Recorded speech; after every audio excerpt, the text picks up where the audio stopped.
एक बार फिर जस्टिस यशवंत वर्मा चर्चा के केंद्र में हैं।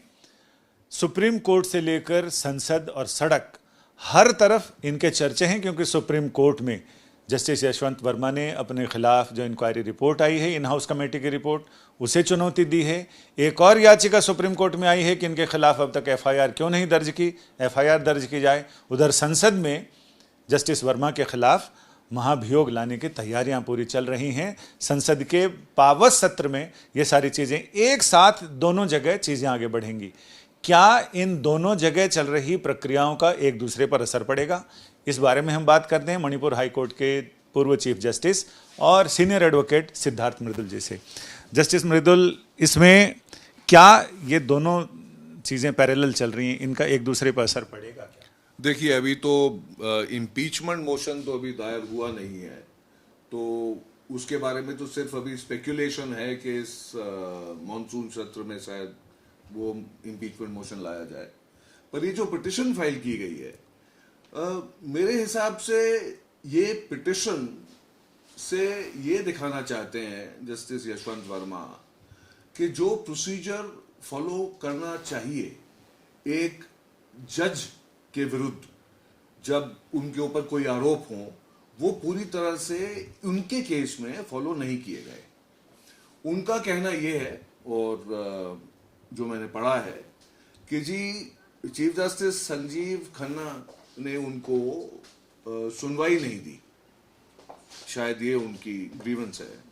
और उनकी ये भी ग्रीवेंस है कि ये जो प्रोसीजर है जो इवॉल्व किया गया है, इन हाउस इंक्वायरी मैकेनिज्म जो है, ये प्रोसीजर ही संविधान के विरुद्ध है। ठीक है, मेरे हिसाब से ये 1999 में लाया गया था और उसके बाद पहली बार है कि कोई चैलेंज कर रहा है प्रोसीजर को। तो सुप्रीम कोर्ट उस पर संज्ञान लेती है, नहीं लेती है, क्या होता है, उसके बारे में तो मैं कुछ टिप्पणी कर नहीं सकता। पर मेरे हिसाब से जो इन हाउस इंक्वायरी है वो एक प्रिलिमिनरी इंक्वायरी है। वो सिर्फ मुख्य न्यायाधीश जो हैं उनके सेटिस्फैक्शन के लिए है कि एक जज का जो कंडक्ट है वो जैसा होना चाहिए वैसा है या नहीं, और उस जज के खिलाफ कोई और कार्रवाई होनी चाहिए या नहीं, उनसे इस्तीफा मांगा जाना चाहिए या नहीं। वो सारी प्रतिक्रिया हो चुकी है मेरे हिसाब से। तो मेरे हिसाब से अब जो जस्टिस यशवंत वर्मा के इम्पीचमेंट के संदर्भ में चर्चा है, उस पर ज्यादा ध्यान दिया जाना चाहिए, क्योंकि वो पार्लियामेंट ही कर सकती है, वो संसद के अलावा कोई नहीं कर सकता। क्योंकि इसमें एक विवाद ये भी है कि जब चीफ जस्टिस ने और इतने हाई लेवल पर इन हाउस इंक्वायरी हो गई है, तो क्या संसद में अगर ये इम्पीचमेंट मोशन आता है तो ये आवश्यक है कि दूसरी इंक्वायरी कमेटी बने जो संसद बनाए और उस पर जांच हो? जी बिल्कुल। जो इंक्वायरी हुई है उसमें जस्टिस वर्मा को कोई मौका नहीं दिया गया कि जो गवाह उनके खिलाफ जिन्होंने बयान दिए हैं उनको क्रॉस एग्जामिन करें। और वो, जैसे मैंने पहले आपको कहा, वो प्रिलिमिनरी इंक्वायरी है और वो इन हाउस इंक्वायरी है। जो संविधान इंक्वायरी जो होगी, अब जो कमेटी बनाई जाएगी, उसमें जस्टिस वर्मा के खिलाफ जितने गवाह हैं उनको उनकी मौजूदगी में पेश किया जाएगा, उनके बयान रिकॉर्ड किए जाएंगे। जस्टिस वर्मा को या उनके वकील को मौका दिया जाएगा कि उन गवाहों को क्रॉस एग्जामिन करें। सारा जो प्रोसीजर होता है चार्ज का, कि पहले चार्ज ले किया जाएगा कि आप पर क्या आरोप है, फिर उन आरोप पे जो ग्राउंड्स हैं वो बताए जाएंगे, फिर गवाहों की लिस्ट दी जाएगी, फिर गवाहों के बयानात रिकॉर्ड किए जाएंगे, फिर उनका क्रॉस एग्जामिनेशन होगा, उसके बाद बहस होगी कि वो उन आरोपों पे और जो गवाही रिकॉर्ड होगी उस पर। उसके बाद जो कमेटी है जिसमें एक सुप्रीम कोर्ट के जज होते हैं, एक चीफ जस्टिस होते हैं किसी हाई कोर्ट के, और एक कोई भी अच्छा वकील या जूरिस्ट जो होता है वो होता है, वो अपनी रिपोर्ट देंगे पार्लियामेंट को। उस रिपोर्ट में या तो वो ये निर्णय देंगे कि इनके खिलाफ कोई गवाह नहीं है, या इनके खिलाफ कोई गवाही नहीं है जिसके मारे इनको इम्पीच किया जाए, या वो कहेंगे कि इम्पीच किया जाए, फिर पार्लियामेंट डिसाइड करेगी, both houses of parliament will have to decide independently, and the requirement is के majority of the house as well as 2/3 of the members present and voting have to vote in favor of the impeachment motion, तब उनका impeachment होगा। Sir, इसमें कुछ चीज़ें ऐसा लगता है कि ये बहुत नायाब किस्म का मामला है जी। इसमें शायद पहली बार, जैसा कि आपने भी बताया था कि शायद पहली बार किसी जज ने, सिटिंग जज ने, और अपने खिलाफ इन हाउस कमेटी की रिपोर्ट को चैलेंज किया है जी। और दूसरी तरफ एक और याचिका है जो कह रही है कि इनके खिलाफ एफआईआर दर्ज करने का आदेश सुप्रीम कोर्ट दे। जी।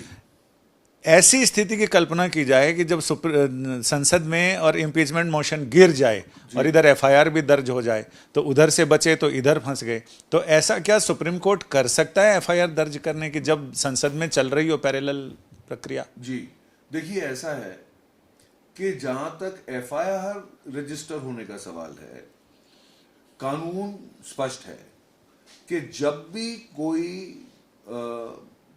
कॉग्निजेबल ऑफेंस कमिट होता है तो एफआईआर रजिस्टर होनी लाजमी है। सुप्रीम कोर्ट के ही डिसीजन हैं। और अवैध पैसा पकड़ा जाना, ऐसे पैसा पकड़ा जाना is cause for the registration of an FIR. It is cause for the registration of an FIR. And I do not believe कि जजेस के लिए जो प्रक्रिया है वो अलग होनी चाहिए। अगर पैसे के अलावा कोई किसी को जान खो बैठता तब भी तो एफआईआर रजिस्टर होता, तब भी इंक्वायरी होती, तब भी इन्वेस्टिगेशन होता।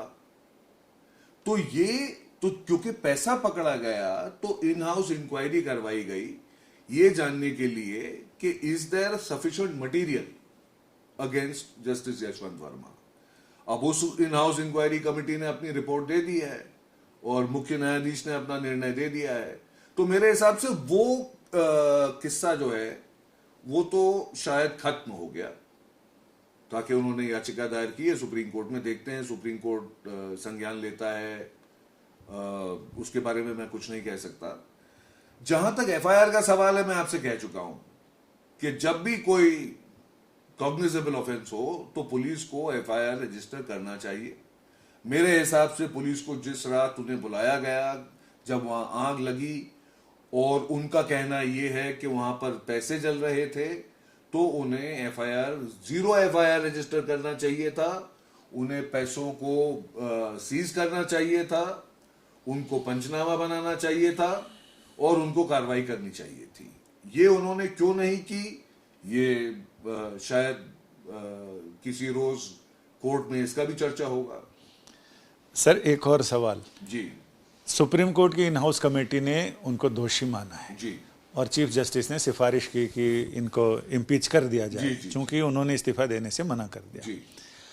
संसद की अगर समिति बनती है और वो इनको क्लीन चिट देती है तो कौन सी रिपोर्ट मान्य होगी, ये वाली या संसद वाली? जी, मान्य तो संसद की रिपोर्ट होगी, क्योंकि इम्पीचमेंट सिर्फ संसद कर सकती है। चीफ जस्टिस ऑफ इंडिया किसी जज को इम्पीच नहीं कर सकते।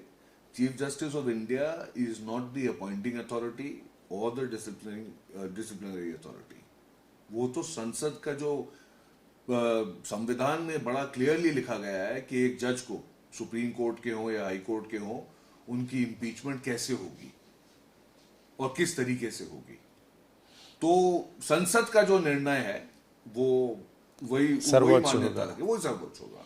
इसमें एक चीज और कि जिस समय इनके कमेटी जब इनके ट्रायल करेगी तो प्रोसिक्यूशन की तरफ से कौन भूमिका अदा करता है उसमें? तो उसमें कमेटी एक वकील को अपॉइंट करेगी जो उनके कार्रवाई इनके खिलाफ करेंगे। जैसे पब्लिक प्रोसिक्यूटर होते हैं, वैसे एक प्रोसिक्यूटर अपॉइंट होगा कमेटी द्वारा, जो कमेटी का काउंसिल होगा, जो कार्रवाई करेगा इनके खिलाफ। क्या इसमें अटॉर्नी जनरल की भी भूमिका होती है?